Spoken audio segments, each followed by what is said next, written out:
Like I say, it's got nothing to do with anything. I think if you genuinely care about people and you're good-natured and you want to help people, it comes out in the gym and hit the bag and do this and do that and there's no affection behind anything. Where are you going? Everybody's gonna get fed up with that, aren't they? You've got to have the trust and you've got to care about your fighters. That's the key to success. She was all excited about America and the Mayweathers and everything else. Yeah. And I just said, it's not for me to dampen her dreams. I said, yeah, it sounds fantastic. But I knew it wasn't going to be what she thought it was going to be. So I think they said to Savannah, how are you going to get back? She said, what do you mean I'm going to get back? I'm going with him. Yeah. So she's in the passenger seat. And the first thing I said to her, I said, Savannah, I said, I don't know what to say to you. I said, but, I'm sorry about it. She said, do you know what it is? She said, don't be sorry about anything. She said, we're together. And she says, I'll get a fight whenever. But I've seen things in boxing that's made me sick. That's made me lose the love for the sport and everything else at times. But I've rose above it and I said to myself, I'm not going to be this type of person. I'm going to be who I am. It's quality over quantity. So what I see in boxing is a lot of quantity cringe bullshit. It's not about that. If I see goodness in people, I'll help them. And that's why I'm ultimately in boxing. That's why I've kept in the boxing. Because boxing really, when you get good people, it's a nice sport. I hold my own counsel. I keep to myself. I'm civil to everybody, but I know a prick from 10 mile away. What matters is being a good person, not a clever fucking prick. Oh, I just want to have a chat about boxing. All right, that'll do. I just want to get to obviously know yourself because I've never spoken to you before. I've watched like 700 interviews that you've been in. Oh yeah, just a sec. Peter. Cool. 700 interviews, yeah. But no, but I've been yeah. But you're one of these like coaches, or in fact, I'm going to use the word teacher. You're a teacher in boxing. You're somebody that I feel, if there was a book on the shelf with your name on it, I'd want to go through every chapter. And I don't think I'd get bored. No, you probably wouldn't. Definitely not. And that's what it is. So without further ado, October Red Boxing here with the one and only Peter Fury. And I am being a bit of a fangirl at the moment. I'm sorry, but I'm not ashamed to admit it. Well, listen, I'm pleased to meet you, and I'm happy to do it. It's a good start. Let's get it on. Let's get it on. So, Peter, what I wanted to just learn a little bit about you and how you got into boxing and then obviously decided to become a tutor of the sport. It's just been a family thing, as soon as I opened my eyes, I think I've always been, looking at boxing, my father and stuff like that. So we've grown up in a sport of fighting, really, in a culture of boxing, I should say. So like I say, it goes back in generations of the family, and so it's more or less for us. It's always been part of our history, and it's always been there in the peripheral edges throughout my life, really, looking back. From a child, even being in school and, getting picked on, I'd throw punches, even if I didn't like it. I couldn't stand having problems, but, it's what's instilled in you. You're that type of person, so it's always been there, boxing, and it's always been part of your culture, your history, or whatever. That's all we've ever known, really. And when you talk about it, even going back to school, and you're saying that you wasn't somebody that would cause trouble, and forgive me, sometimes we can get a bit stereotypical. You come from boxing blood. Like you said, as soon as you opened your eyes, it was boxing. Anybody think that you'd be going around filling everyone in school? No, I'm only saying the school I left when I was 8. We're from travelling. Oh, wow. So, I'm only saying as like a child, moved to school. But back then, it's what's in you to do, really. And we've always been like that. So, and my parents, there was all... We used to listen to the boxing on the radio back then. All the world title fights, we sit up with my dad and stuff. So it's just been always talking about boxing. It's just been a part of the family, really. We've always been into boxing. So when obviously you were brought up in it and you were listening to it and you were surrounded by it, that doesn't necessarily mean that you'd get involved in it. So what made you make that choice to say, you know what, this is definitely for me? Because it's not for everyone. Well, I never, as a young man, my path went another way altogether. I never even, looked at it. But I've always, like, on and off trained all my life. Been to boxing gyms all over the country. Always been doing little bits. Somewhere there's always been boxing somewhere. So throughout my life, it's, a lot of my life was not involved in any kind of boxing. There's a lot of other things. Spent a long time in prison and stuff. I've had other life away from boxing altogether. If you'd have said to me when I was a young man, am I going to be coaching fighters? I'd have said no idea. It's just come across my path and that's it. So it's come as a perfect transition because obviously we've always been a family of boxing. So it's just I got no explanation for it, to be honest. It's just landed. So when you landed at my door and we've just gone on from there. So we talk about it like landing at your door, like you said, you've been into boxing gyms, you were a student, or maybe you would say that you're still a student of the game, because I think boxing is something, as in life, you never know everything about it. You can go through stages and you'll always pick up something new. Boxing is life and life is boxing. They almost mirror each other. I don't know, what are your thoughts? Yeah, well, it's like evolution, isn't it? We're learning stuff every day. 100 plus years ago, there was no planes, was there? There was no mobile phones 30 odd years ago. Now look, somebody said there's a FaceTime going to be happening, 15 years ago, 10 years ago, he said impossible. But impossible is never a word you can use because nothing's impossible. So moving into like the training side, what made you decide to get into training? How did you know that was for you? Because like you said, if I'd asked you a few years ago, were you going to be training all the fighters that you have? You would have said, nah. So what was it? What was that catalyst to say, you know what, I'm going to teach? It was just come by accident. I only got in boxing involved in boxing because of my son. He was having amateur fights and his mum rang me one day. She said, he's lost another one. I said, well, how have you lost? And I said, look, bring him over to me because I was abroad at the time. And I got him over and I said, right, let me see you train.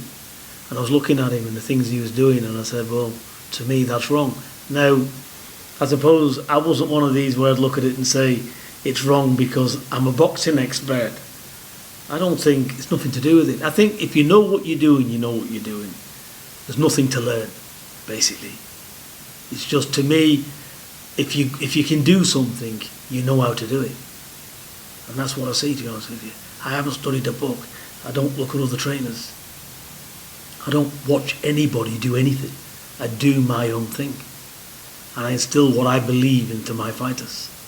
I train my own thing. So, because it's in my mind. I just do my own thing. I'm not kissing anybody's ass. I don't rely on people for anything. I'll say what I'm going to say. Don't like it, fuck off. I've got that mentality. Because I've been to the dredges of society and back. Nobody can fill me with anything. I've been at the end of the door. I've been facing never coming out with prison, losing me family. I've faced everything what people's never seen. So nothing's going to sway me. I'm not going to kiss anybody's ass, I'm afraid. You see, that mindset there of it's almost like a all or nothing, nothing to lose. It is all or nothing because I've gone about my life like that. I put my life on the line many a time. So it's all or nothing for me. Like I've always said in previous interviews, I'm not interested in getting a fighter, a British Southern title. You're either the best in the world or forget it. I'm not interested in maybes or nearly people. You're either going to do it or you're not. I'm not in this as a part-timer. I'm in to get fighters to win world championships. And that's what we do. And so far, it's been happening. And we talk about your son then. Mum phones up, he's lost another one, You say, right, come out here. Let's see what's going on with you. Yeah. What was it that you picked up off your son that you knew you had to change? And as somebody that is mature, as your son would be mature, how do you then instill your style into somebody that's almost already got a style in it? And it's about almost like breaking them down back to the foundations and building them back up. How do you do that? Because it's not easy. It's understanding it's understanding the fighter. It's understanding not just the fighter, it's understanding the person. And knowing their mind and having a consideration for that person. Because if you've got goodness in you and you love that person, you're going to get the best. You're going to get the best from them. Yeah, and that's the key here. It ain't no rocket science. I'm not Einstein. I'm far from it. I couldn't read until I was in my 20s. I certainly couldn't write until I was in my 20s. I learnt in prison, my education. So like I say, it's got nothing to do with anything. I think if you genuinely care about people and you're good-natured and you want to help people, it comes out enough. Listen, it's like a flower giving it water. You know, you care about something, it benefits. You spread the love to people, then it benefits. That's what life's about. You know, if you want to be a dictator or you want to just demand people or get in a gym and hit the bag and do this and do that and there's no affection behind anything, where are you going? Everybody's going to get fed up with that, aren't they? You've got to have the trust and you've got to care about your fighters. That's the key to success. Caring about your fighters then with your son, of course it goes without saying, he's your son, he's your flesh and your blood.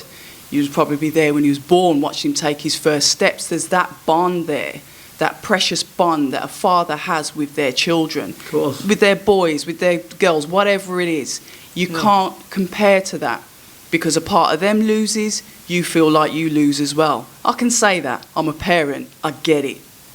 But then you have other fighters that come into your stable, and we're going to move on to Savannah. That is what first caught my eye about you. It was Savannah Marshall, and it was her style as a female in boxing. She's told me a little bit about how she met you, but one of the words that she did say is she mentioned trust. She mentioned having that trust in you and literally going against all that she had been taught and putting her faith 100% in you because she believed in you. So tell us a bit about Savannah when she came to you. Yeah, more or less, you hit it on the nail, you know. She thought everything I was saying to her, oh, this ain't going to work. You know, she was a bit of a pessimist, you know, and but it's just working with it. I seen an innocent girl in a dirty world of boxing, you know, and, you know, look, anybody that comes into the gym, whether it be in boxing or out of boxing, you know, if they're nice to me, I'm nice back.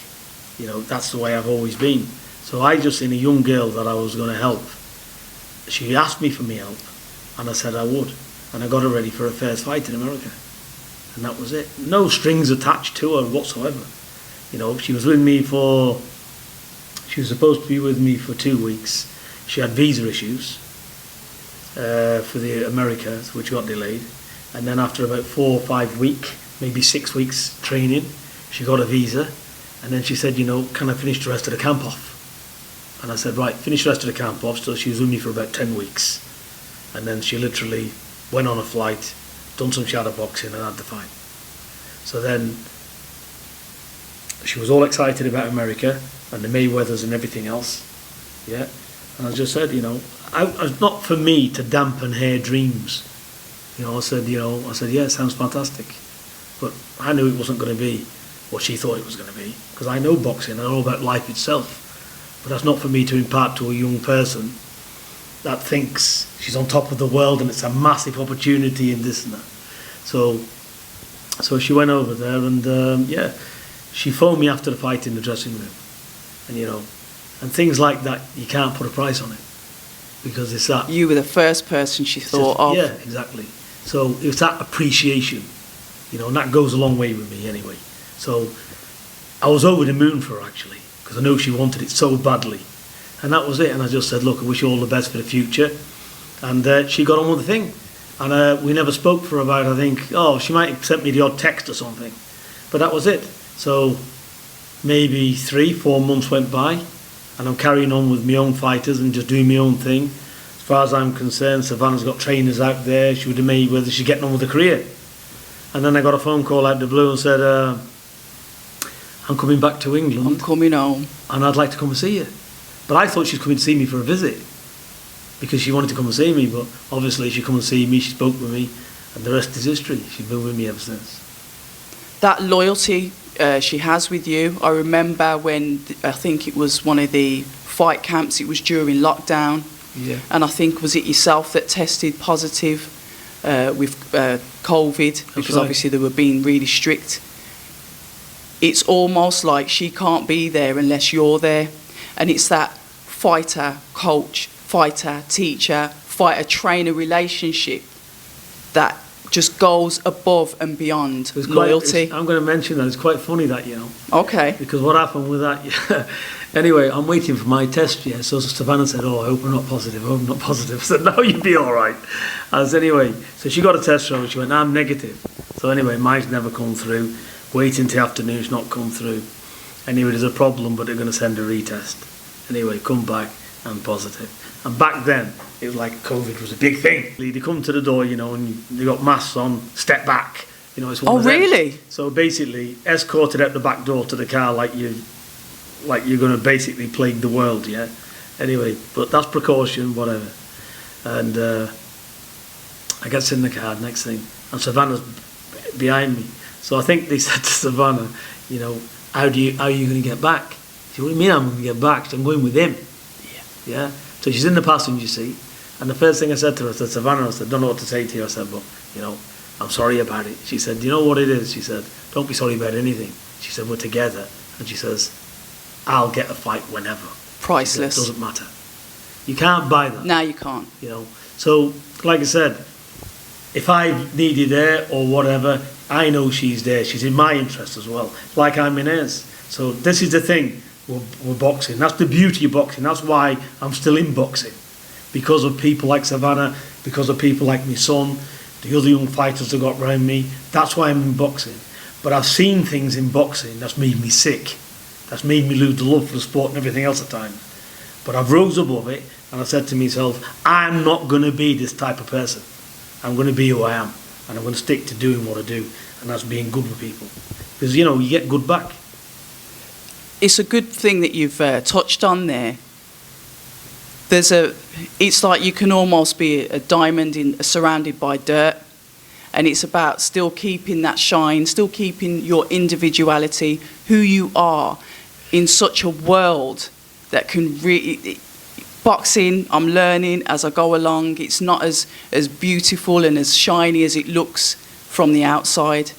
You've got that experience, but how do you maintain that, like you said? How do you rise above it and still carry on doing what you're doing when, like you said, sometimes the things that you see, the things that you know make you sick? I think it's like anything, diamonds are mined.